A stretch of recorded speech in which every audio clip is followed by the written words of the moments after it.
They tore down the only bridge to my property while I was in town buying feed. And they did it on purpose, not because it was unsafe, not because the county condemned it, but because whoever was running the show decided the easiest path to owning my land was to box me in until I gave up. If you're picturing some dramatic midnight raid, don't. This was daylight clean cuts, an excavator, and a flatbed hauling off my hard-won work like it was garbage. Land remembers. Paperwork lasts longer than money. I learned both of those the hard way out on the far side of Red Hollow Canyon. 43 acres of red dirt and scrub oak that most folks only glance at on their way somewhere prettier. When I bought it back in 2002, people told me I was crazy, no paved access, no utilities worth the name, but I wanted a place where the wind did the talking and your nearest neighbor might be a coyote. The only sensible way in was across a narrow pinch of canyon, so I built a bridge. Not some slapdash thing either, steel I-beams, reinforced decking permits, an engineer from Flagstaff. The inspector signed off twice. It cost more than the cabin, but it meant I didn't have to rely on anyone to get home. For years it worked that way, quiet, the kind of quiet where the canyon keeps its own clock. Old man Carl joked our traffic was deer. You could sleep with the windows open and count on the creek coming alive in spring. Then Carl died. His family sold the adjacent acreage, and High Mesa Horizon set up shop, glossy website drone footage of imagined sunsets. A development director named Nolan, who wore new boots and a smile that never quite reached his eyes. They were selling curated solitude, and I was inconveniently part of the landscape. At first it was small stuff, surveys taken from the edge of my land. A man in mirrored sunglasses pacing my bridge with a clipboard while a surveyor snapped pictures. I told him the bridge had been inspected. He nodded like a man who'd never had to worry about an inspection. 2 weeks later, I left for town, 4 hours for fence posts, diesel groceries, and came back to a 20-foot hole where steel should have been. My railing stacked like scrap on the bank, clean torch, cuts on the beams, an excavator idling like an accusation. The excavator operator wouldn't meet my eyes. Just following work orders, he said. When I called Nolan, he sounded mildly inconvenienced. Their engineers determined the structure posed a liability for future guests, he said. Adjacent structures and guest experience were the phrases he liked. Not once did he say we removed your bridge, but that was obviously what had happened. When you chop off someone's access and call it due diligence, you don't get to hide behind euphemisms. I didn't start out a litigious man. I prefer a handshake to a lawsuit, always have. But this wasn't a misunderstanding, it was leverage. Without my bridge, getting to the cabin meant a 15-mile detour across roads that turned to soup with one good rain.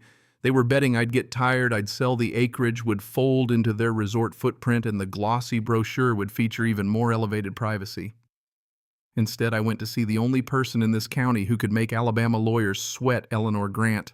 Eleanor had been practicing property law longer than High Mesa Horizons had been a concept on a marketing deck.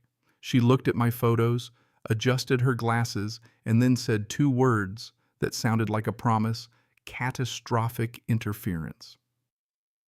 The easement was recorded in 1986, the bridge engineered and permitted in 2003, inspection clear 2 years ago.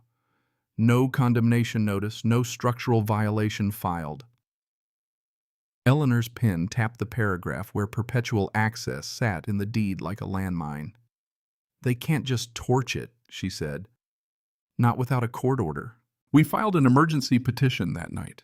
I remember the courthouse as a modest building with fluorescent lighting and worn benches, the kind of place where the legal system hums along on habit and coffee. Nolan sat there in his tailored suit like this was a scheduling issue. Eleanor walked through the facts the way you break down a stubborn bolt, methodical, steady, unromantic, effective. Photographs permits recorded easement language. Nolan's attorney tried to dress demolition up as a safety precaution. The judge looked at the pictures of the clean torch cuts and issued a temporary restraining order, restore access within 72 hours, or face contempt. That should have been the end of it. That's how the story looks in those neat little justice montages. But there was a twist, one I didn't fully expect and couldn't have scripted if I tried. Eleanor asked the court to freeze High Mesa's active construction permits while compliance was verified. It felt at the time like an overreach, but what it did was simple and surgical. It put regulatory attention on a team that had been operating fast and fancy.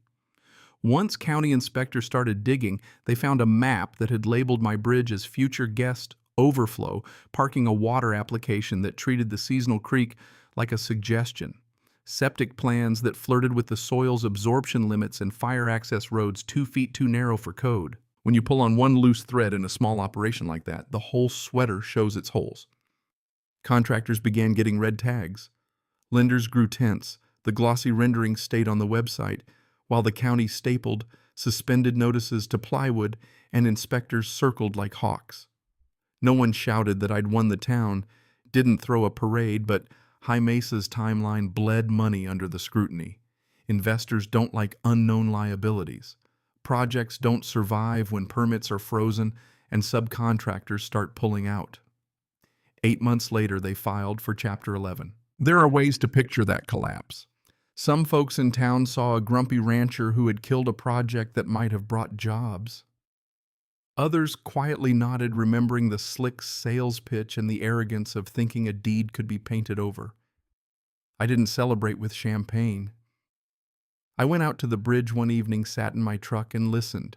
The bridge was back rebuilt, beam for beam, inspected and signed off again, and it felt like the world was slightly less fragile for me. There was satisfaction, yeah, but it tasted complicated, because justice wasn't a tidy victory and karma wasn't a cliche served cold. Nolan came to my gate a few months later, not in the SUV this time, but in a worn pickup, no sunglasses, looking like somebody who'd miscalculated. He admitted in his way that they'd misread the playbook, investors pushing timelines, partners demanding cohesive footprints, and that they'd assumed my presence was a gap to be filled rather than a right to be respected. He offered a handshake that wasn't a sales move. We both knew the money he'd implied before would have solved everything for me, but it wasn't the point.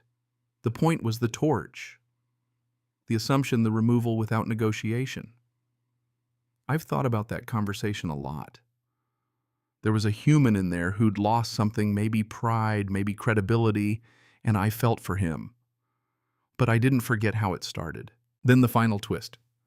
The bankrupt property didn't sit forever. It eventually sold to a conservation group out of Santa Fe. They came to my kitchen table, asked about easements, about runoff, about the creek in honest, practical ways. They wanted to work with the land, not own it by erasure. We hammered out agreements, clear, written, respectful. They scaled down the plan, limited cabins, stricter environmental review, and they actually built within code. Some folks called me a hypocrite for backing a smaller project after tanking the first one. I told them I hadn't killed anything. I enforced the rules everyone else was supposed to follow. There's a difference between blocking progress and demanding accountability. If there's a moral here, it's not that stubbornness always wins.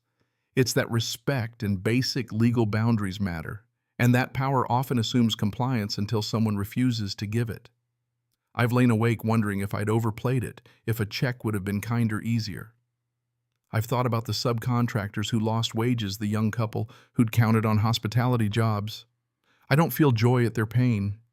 I feel a sober recognition that actions ripple outward in ways that don't fit neatly into right and wrong. Standing on that bridge now, watching the creek that barely runs outside of spring, I can still feel the heat from the torch cuts, metaphorical and literal.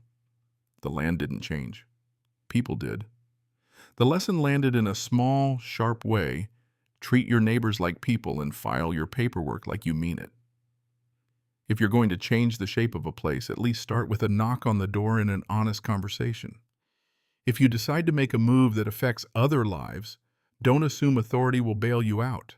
Assume consequences are part of the package. The end felt satisfying because there was accountability, permits, frozen inspections done, a judge who recognized what happens when someone treats a deed as a suggestion.